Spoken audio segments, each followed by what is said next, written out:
ಕರ್ನಾಟಕ ಸರ್ಕಾರವು ಮತಾಂತರ ನಿಷೇಧ ಕಾಯ್ದೆಯನ್ನು ಹಿಂಪಡೆಯಲು ತೀರ್ಮಾನಿಸಿರುವುದನ್ನು ಖಂಡಿಸಿ ವಿಶ್ವ ಹಿಂದೂ ಪರಿಷತ್ ಬಜರಂಗದಳ ಮೂಡಬಿದ್ರೆ ಪ್ರಖಂಡದ ವತಿಯಿಂದ ಬೃಹತ್ ಪ್ರತಿಭಟನೆ ಮೂಡಬಿದ್ರೆಯ ಖಾಸಗಿ ಬಸ್ ನಿಲ್ದಾಣದ ಆವರಣದಲ್ಲಿ ನಿನ್ನೆ ಸಂಜೆ ನಡೆಯಿತು. ಈ ವೇಳೆ ಪ್ರತಿಭಟನೆಯನ್ನು ಉದ್ದೇಶಿಸಿ ಜಿಲ್ಲಾ ವಿಶ್ವ ಹಿಂದೂ ಪರಿಷತ್ ಮಂಗಳೂರು ವಿಭಾಗದ ಕಾರ್ಯದರ್ಶಿ ದೇವಿಪ್ರಸಾದ್ ಶೆಟ್ಟಿ ಅವರು ಮಾತನಾಡಿ, ರಾಜ್ಯದಲ್ಲಿ ಬೆಲೆ ಏರಿಕೆ ಸಮಸ್ಯೆ ಇದೆ. ಸಿದ್ದರಾಮಯ್ಯ ಸರ್ಕಾರ 5 ಗ್ಯಾರಂಟಿಗಳನ್ನು ಈಡೇರಿಸಲು ಸಾಧ್ಯವಾಗದೇ ಇರುವುದರಿಂದ ಮತಾಂತರ ನಿಷೇಧ ಕಾಯ್ದೆಯನ್ನು ವಾಪಸ್ ಪಡೆಯಲು ಹೊರಡುವ ಮೂಲಕ ರಾಜ್ಯದ ಜನರ ದಿಕ್ಕನ್ನು ತಪ್ಪಿಸಲು ಹೊರಟಿದೆ.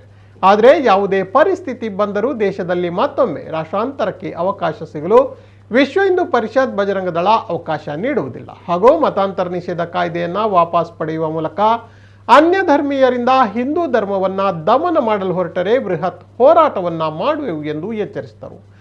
ಈ ಮೂಲಕ ಸಿದ್ದರಾಮಯ್ಯ ಸರ್ಕಾರವು ಮತಾಂತರ ನಿಷೇಧ ಕಾಯ್ದೆಯನ್ನು ವಾಪಸ್ ಪಡೆಯುವ ನಿರ್ಧಾರದಿಂದ ತಕ್ಷಣ ಹೊರಬರಬೇಕು. ಹಿಂದೂ ಧರ್ಮ, ಹಿಂದೂ ಸಮಾಜ ಹಾಗೂ ದೇಶವನ್ನು ಉಳಿಸುವ ಕೆಲಸಕ್ಕೆ ಸಹಕಾರ ನೀಡಬೇಕೆಂದು ಆಗ್ರಹಿಸಿದರು. ವಿಶ್ವ ಹಿಂದೂ ಪರಿಷತ್ ಕಾರ್ಯಾಧ್ಯಕ್ಷ ಶ್ಯಾಮ್ ಹೆಗ್ಡೆ ಪ್ರಾಸ್ತಾವಿಕವಾಗಿ ಮಾತನಾಡಿದರು. ವಿಶ್ವ ಹಿಂದೂ ಪರಿಷತ್ ತಾಲೂಕು ಕಾರ್ಯದರ್ಶಿ ಸುಚೇತನ್ ಜೈನ್, ಬಜರಂಗದಳ ಮೂಡಬಿದ್ರೆ ಪ್ರಖಂಡದ ತಾಲೂಕು ಸಂಯೋಜಕ ಅಭಿಲಾಷ್ ಅರ್ಜುನಾಪುರ, ಮೂಡಬಿದ್ರೆ ತಾಲೂಕು ಸಾಪ್ತಾಹಿಕ್ ಪ್ರಮುಖ್ ಪ್ರವೀಣ್ ಬೋರ್ಗುಡ್ಡೆ, ತಾಲೂಕು ಅಖಾಡ ಪ್ರಮುಖ ಸಂಜಯ್ ಹೆಗ್ಡೆ ಮೊದಲಾದವರು ಪ್ರತಿಭಟನೆಯಲ್ಲಿ ಪಾಲ್ಗೊಂಡಿದ್ದರು.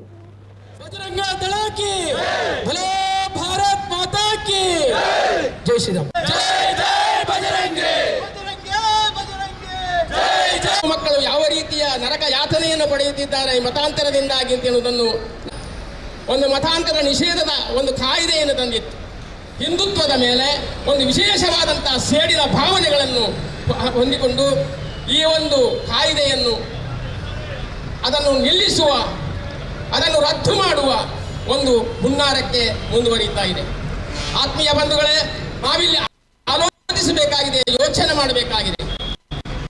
ಕೇವಲ ಸೇಡಿನ ರಾಜಕೀಯ, ಒಂದು ವರ್ಗವನ್ನು, ಒಂದು ಧರ್ಮಗಳನ್ನು ತುಷ್ಟೀಕರಣಗೊಳಿಸುವುದಕ್ಕಾಗಿ ಈ ಕಾಯ್ದೆಯನ್ನು ಅನಾವಶ್ಯಕವಾಗಿ ಈಗ ಅದನ್ನು ತಡೆ ಹಿಡಿಯುವುದಕ್ಕೆ, ಅದನ್ನು ತೆಗೆದುಹಾಕುವುದಕ್ಕೆ ಈ ಒಂದು ಸರ್ಕಾರ, ದುಷ್ಟ ಸರ್ಕಾರ ಪ್ರಯತ್ನಿಸ್ತಾ ಇದೆ.